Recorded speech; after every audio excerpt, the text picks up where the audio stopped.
Welcome to Vintage Coin Op Restorations and one of our latest projects. Here is something that is absolutely incredible. It is a metal cabinet, and the first thing that comes to mind when people see this, they're thinking of Chester Pollard. They're thinking of Chester Pollard's derby, golf, and soccer. But as we get closer, there's nothing like it. They're horses, and they're all have riders, and they have polo sticks in their hands. And as you would guess, you can control them.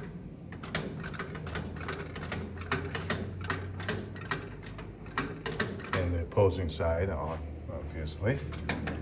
A little goaltender here, controlling the ball, getting through the net. Absolutely incredible. Well, there is a lot of history about this specific machine, and we won't go into that now. We are just going to go kind of take a look at this machine in general. Like I said, all metal cabinet. Do a quick walk around. Might have been stripped somewhere down the line because there's remnants of all kinds of different colors of paint. Somebody probably decided at one time to strip it down and never got back to this project. As you can see, it was painted blue at one time. As I get closer, it was also green. There is some pink. So many different coats of paint. Where would something like this be? And we're gonna date this really early 1900s. Something like this, as elaborate as this would be in a place where someone could even afford to play it. You know, here it's set up for a penny, but a penny was worth quite a bit just to kind of throw away for entertainment. And you would probably find something like this at like a high-end hotel, or someplace where, you know, patrons have money just to throw into a machine to play a game. And what did it look like at that time? I've got it on a set of casters right now so we can move it around the shop, but you know, they have this piece of chrome here, which looks like somebody might have plated it again, or hard to believe it's all, this must have been replated somewhere down the line. But it did have some bling. You had chrome rings. These were probably plated. And down at the bottom inside the carcass, we found a little square trim ring. So the bottoms of the legs, they were trimmed out with chrome also. Here on the top, which this is not an original glass, but it was made for this machine by somebody, whether it be a sticker or decals, and it says play penny polo. Turn the crank to release the ball, and that is right here. Turn it. And what it does, it pops up the ball, and it'll either go left or right, completely by chance. The game begins. And I think the game ends when somebody gets it into the cage. And you'd be saying, well, that was a lot for one penny, but that's the whole point. The whole point was not for you to play very long in this game, but the whole point was for them to make money. So as soon as you got the ball into the basket, it goes down, and guess what? It stays there until you put another penny in to continue the game. So we're gonna take off the back panel, take a look inside the machine. So stay tuned. And here we are with the playfield removed. And we're just kind of going over the cabinet itself. Typically, I would say, like with Chester Pollard, we always had them in a wood cabinet. Here it was obviously metal we're looking at. And someone would say, maybe somebody made it. Well, someone did make it, but it wasn't made crudely at all. It was manufactured probably in by a company. We just don't know exactly by who yet. But it wasn't some homemade job, because as we come in here, it was It was manufactured by a business, and you can see it has the original locks, and I have just a few keys that might fit it. We got a little WD in there trying to work its magic, and hopefully we can get get it open. Also at the bottom of the cabinet, we found these. Well, it's basically, it's a base plate for the machine, but on one of these, where there's two of them, you can see that there was a decorative element on the outside. So these would sit at the bottom. Well, I'll bring it in the front. These were sitting at the front of the leg just to pick up a little excitement. When people would walk up to this thing, you know, it would have to be drawing them. So what would be drawing them? The Polo ponies inside the machine. But the machine itself had to be something special. Who would walk up to just a plain old metal box? So what did this look like? It most likely was a piece of art, but basically, even in the turn of the century, for example, arts and craft furniture. The big thing about arts and craft furniture at that time was the quarter sawn white oak. Quarter sawn white oak had the tiger striping. Well, and it was hard to find, so the prices of the furniture were expensive. But then someone decided, you know what? We can paint quarter sawn white oak on pieces of furniture or regular wood and make it look like it's a real piece of furniture. So where I'm going to is, this was a fancy hotel version, and they went crazy on this, and they made it all wood grained. It most likely might have been a walnut or some sort of decorative wood, and you know, all of this would have had, it would have panels. It's amazing what they can do with graining, and most likely that is the avenue that I think we're going to go with this. This cabinet will be wood grained and probably a mahogany with different decorative elements, and then of course, you know, we'd have to make new ones of these, where at the bottom you would have this little element of, you know, a little bit of balance chrome on the bottom. You'd have your handles. These would be probably plated. This would be also wood grained, but it would be wood grained probably horizontal. And then there would be a break, and then you would have another piece of, it wouldn't be another piece, but it would be painted, and they would make a miter here so it looked like a piece of wood. So in different shades, shadows of wood, to look like you'd walk up to it, you'd swear it is a wood cabinet. So that's what something like this, I've seen it done in all kinds of different instances on different pieces, but here again, why not make it out of metal? Because it's indestructible. It could have been outside, you know, it's just paint. So wood, a Chester Pollard Derby outside in the rain, it wouldn't last, you know, 1 or 2 years on a boardwalk out there by the ocean. It just wouldn't make it. This thing, you know, obviously you can see that it's still here in 2025, and it's been painted so many different colors. What's going on behind that door? So I'm not exactly sure how you got, well, I do know. Like I said, there's 2 locks up here that we're working on. So this front piece came down, and as you came down, let's go around the back. You can see there's a little door, and look at the size of the coin box. It's like a stagecoach box. Okay, so let's come around, and I'm gonna pull the little lever up.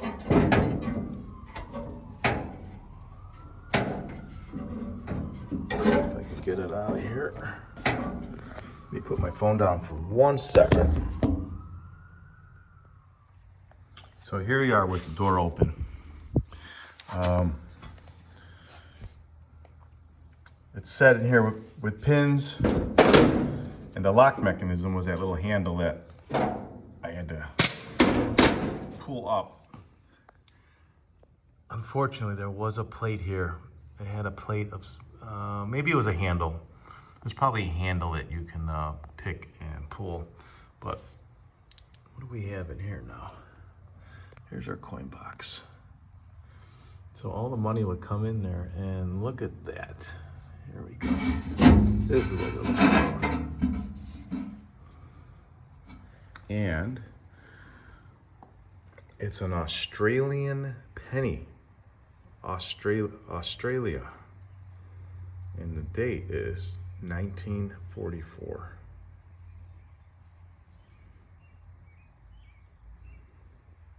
Wow, that's a major find. That's really cool. So let's see if we can find some more. What else do we have in here? We'll have to come around the backside. Let's see if we can dig around. So somewhere in here is the drop for all the money. And the drop is clear, so there's no, we do have some extra parts here. I don't see any signs of any money. But the inside of it was also painted. And you can see that somebody with a brush has been scraping and cleaning this thing. I can just imagine how much, yeah, there's the original kind of olive green paint. And we see it again right here, the olive green, and this is the inside of the cabinet. And this was the outside, and this is the back door on the lower half. The top half is where you had your graphics. Now this, just by the thickness of it, has been painted several times. Different graphics, and this piece of wood sat in the back here, and it's supposed to simulate, you know, probably like the polo fields of someplace. Not exactly sure what it should have been, but there is some history on this machine that actually it might have been at a polo field. Polo was a big deal, and it might have been a stands. Might have had some stands in here, and it might have been a completely different backdrop. So this has been painted recently, let's say in the last 50 years maybe. But obviously not original, just because we know it's got so many coats of paint on it, and I literally can chip it off. But we have to do a little research so we find the most appropriate background for the machine. So let's go around to the machine itself. We have it sitting on the bench, and always, you know, you have to look and kind of investigate things. And we also found this earlier stuck on the side, and what this is your coin chute, and that most likely we found this little piece too. So this sat in the front, and it locked on to this piece, which is the coin drop. The coin drop would have come, and just by the size of this, so we know this is most likely an English machine. Or I say English just because, you know, I'm looking at this coin in my hand. It looks like an English pence. It's quite large. Did it come from Australia? Couldn't tell you, but this is, someone tried to use this, and it is very close to an English pence. So we'll just stick this in there. So how these work is they usually are like pushers. Once you drop it in there, it allows you to pull a handle of some sort, and here's our handle. And it looks like the whole mechanism, coin mech, is kind of there, which is really rare to see. And here, this little thing here is like a gas shock. It would allow you to, it slows down an action. Okay, so right now, we can't even turn we can't turn it to get anything up. But if I were to put my coin in here. This should allow me to do something. Well, and here's our little pusher. This is gonna push the ball up. All right, so this whole mechanism would be locked. It would be locked in the normal state. I would not be able to do this. So what would lock it? You can see this little arm here.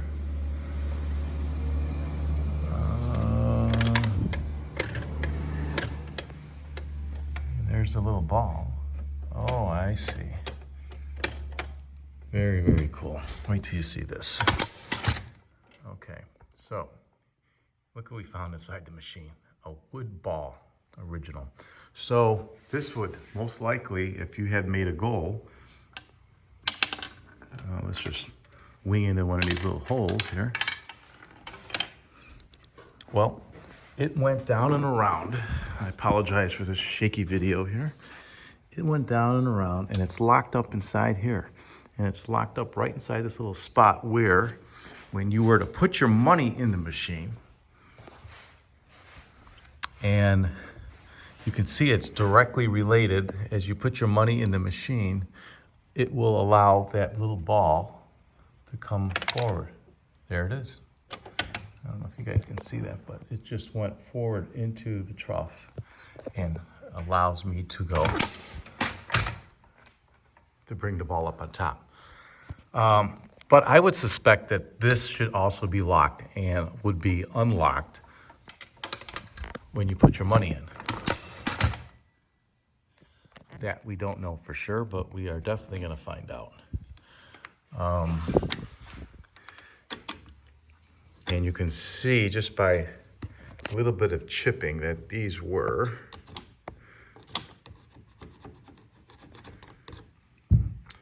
shiny at one time, just like this handle here. So all of this was the bling of the machine. This being shiny, this being all done and shiny.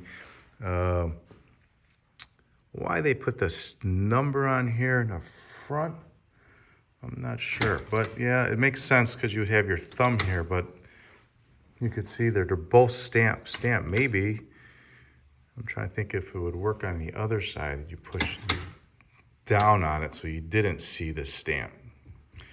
I don't know about that yet, but that's something we'll look into. But as you can see, the coin mechanism is all there.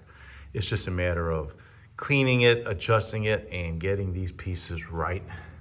There are some hanging parts that are not connected. You can see that this might have had a spring of some sort. Yeah, there's some pieces that are just kind of hanging here, but overall, it looks pretty complete. Just a time warp piece. Both play fields are made out of metal, obviously seamed in the center. And as I feel it right now, a ball, which is, I'm not even sure what happened to it. Maybe it's, yep, here it is. The ball does not really want to roll too smoothly on this because it is kind of rough, but maybe some of this little relief here could have been, to make it feel like it's grass. So if I put the ball in it, it will basically fall in this little section here. But if it fell in front of the section, it'd be kind of tough to, you might have to wiggle the game a little bit to get these, oh, see, this guy's arm's not even moving.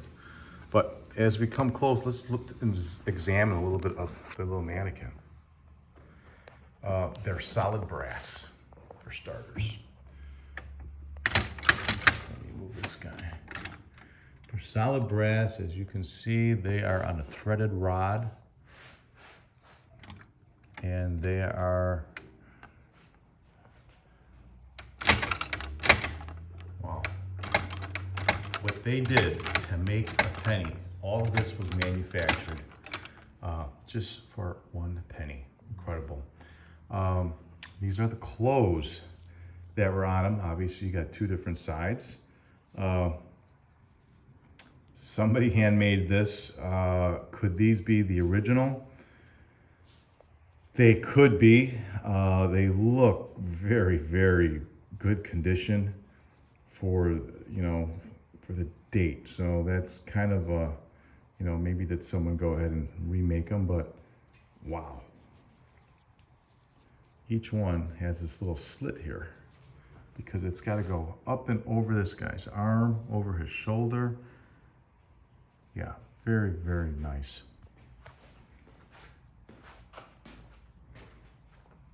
And the cage has been painted obviously many times. It was, and it still is, cloth. Yeah, here we go, I can take it out. It is cloth that's been painted. Yeah, it's been painted so many times that it has thickened up. So maybe we recreate this in new rope.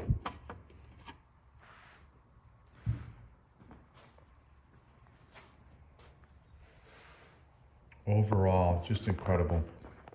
I can see, if you watch some of my videos, we just finished restoring Evan's horse race machine where you gamble to win candy.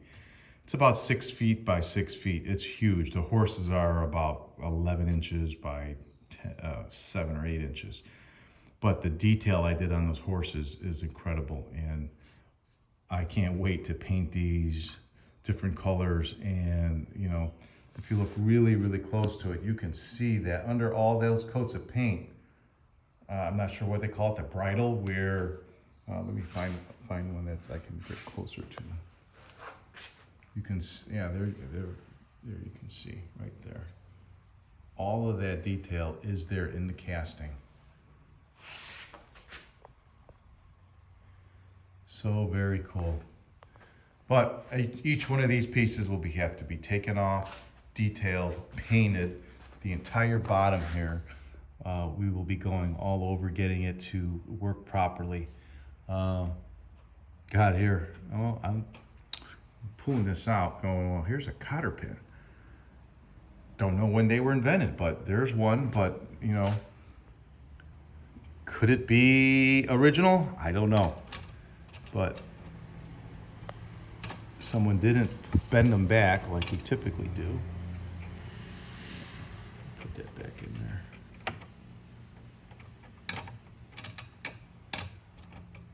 Oh well, we'll get around to it when we take this all apart. Well, definitely a very interesting machine, a treat to work on. Gonna be very, very challenging because we want to make it playable. We want to try to keep the history of it and not go too crazy changing things. But it's gonna be a project and a lot of collaboration, a lot of history behind this thing. We are working on that right now. Like I said, there is a lot out there. There's different versions of this thing in different times of history. So stay tuned while we bring this Polo game back to life.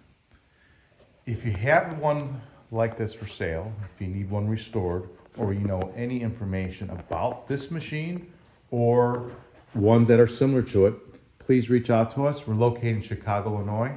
Our phone number is area code 630-624-7466. Thanks for watching. Make sure to subscribe to our channel so you can see all the new machines coming to the warehouse. Thanks for watching.